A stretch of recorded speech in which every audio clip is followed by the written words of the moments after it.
খামেনিকে হারিয়ে আর কোনো বাঁধ মানছে না ইরান। সামনে যা পড়ছে গুড়িয়ে দিচ্ছে ভয়ঙ্কর সব মিসাইলে। ইসরায়েলের ঘরে গিয়ে হামলা করে আসছে ইরানের রহস্যময় সেজ্জিল। মারা পড়ছে অসংখ্য ইসরায়েলি। সেনা হারাতে শুরু করেছে যুক্তরাষ্ট্র। আলহামদুলিল্লাহ, আলহামদুলিল্লাহ, আলহামদুলিল্লাহ। দোয়া দোয়া ভাই, দোয়া করি একটু।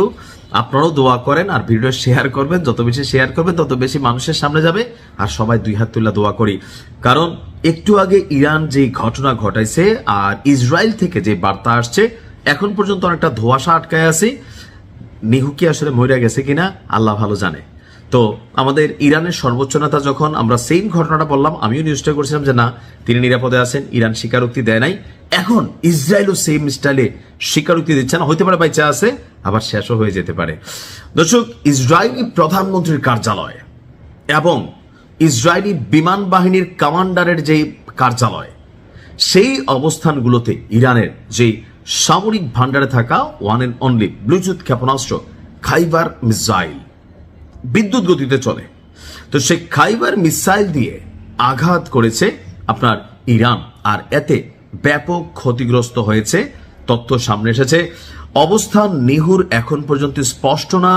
নিহু কি এই অভিযানের সময় তার কার্যালয়ে ছিল, তার বাসভবনে ছিল? তথ্যসূত্র বলছে ছিল। যদি থেকে থাকে তাহলে এই মুহূর্তে হয়তোবা ওই পারের পথে, আর যদি না, গোয়েন্দা সংস্থাগুলোর তথ্য থাকে বা সামহাও বুঝতে পারে যে ইরানের হাতে যে মেশিনারি আছে এটা চাইলে যে কোনো জায়গায় ইসরায়েলের নিয়ে খেলতে পারে, তো সেই ক্ষেত্রে হয়তো ভিন্নতা থাকতেও পারে। তবে আমরা দোয়া করি যেন ঘটনা সত্যি হয়।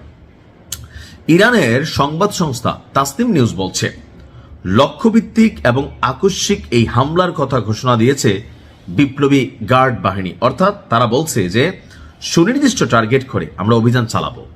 খেয়াল আছে, আমি আজকে একটা নিউজ দিয়েছিলাম, আমরা জানি কালকে, যে বড় একটা ঘটনা ঘটতে যাচ্ছে, ব্যাপক প্রস্তুতি নিয়েছে ইরান। প্রতিবেদনে বলছে এই অভিযানের পর নেতানিয়াহুর পরিণতি এখন অনিশ্চয়তার মেঘে আচ্ছন্ন।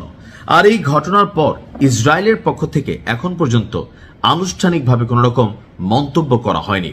দর্শক, তাসনিম নিউজ বলছে এই পর্যন্ত ইরান, ইসরায়েল এবং যুক্তরাষ্ট্রের আঞ্চলিক ঘাঁটিগুলোর বিরুদ্ধে ড্রোন ও ক্ষেপণাস্ত্র হামলার 10টি ধাপ সম্পন্ন হয়েছে। এখন ইরানের দাবি, ইসরায়েলি প্রধানমন্ত্রীর যে কার্যালয়, সেই কার্যালয়ে তাদের মিসাইল টার্গেট করেছে, হিট করেছে, এমনকি তার যে বাসভবন সেখানেও একযোগে চালানো হয়েছে। কিছু মনে পড়তেছে না? একটু খেয়াল করেন তো।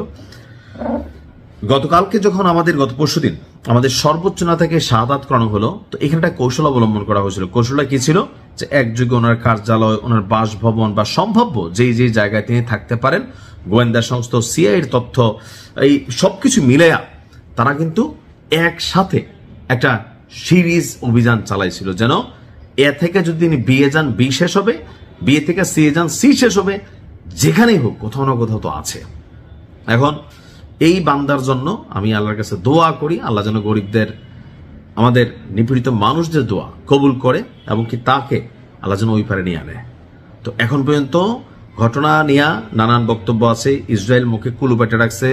আন্তর্জাতিক কিছু গণমাধ্যম বলছে যে নিহু কার্যালয়ে ছিল, কেউ বলছেন বাসভবনে ছিল, কেউ বলছেন যে রেস্টে ছিল, কেউ বলছে যে বাংকারে ছিল, কেউ বলছে শেষ আলহামদুলিল্লাহ, কেউ বলছে না এখনো শিওর হওয়ার নাই, আমরা ছবি দেখি নাই।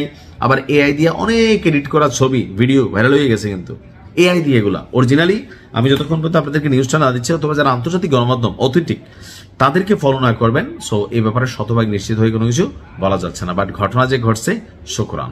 আসসালামু আলাইকুম।